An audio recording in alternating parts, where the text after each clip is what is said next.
राम बियान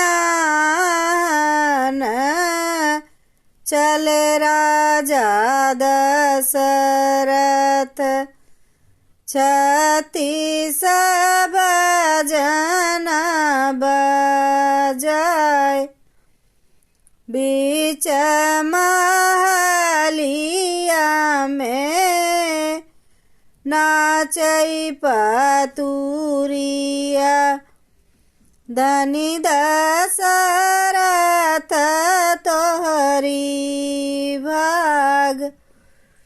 जाई बारात जनकपुर पहुँची, महलिया में आरसमियान।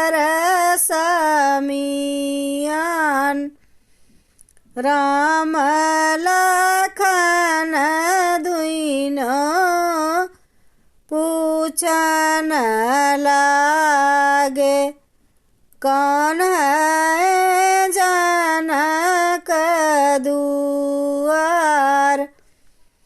जाई बारात जनकपुर उतर, धाये जनकपुर के लोग। सब तो देखैया राती बाराती, घर के नीरे खई दामाद।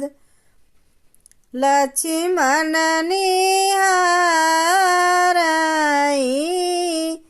मड़े कपूतरी, धनी बड़ई तोरा हाथ।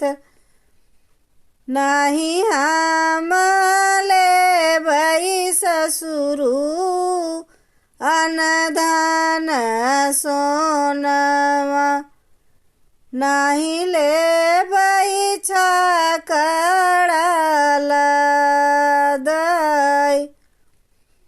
हम तऊ लेबई ससुरु लोहरायो बढ़ई।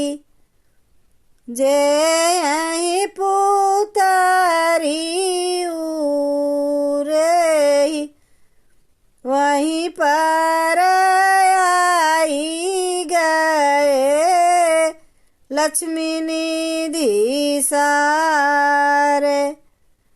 राजा जनक समुझाए, चंद्र सूरज ऐसन बेटी संकल्पऊ। बढ़ई का कामन विषाद, चंद्र सूरज ऐसन बेटी संकल्पऊ। बढ़ई के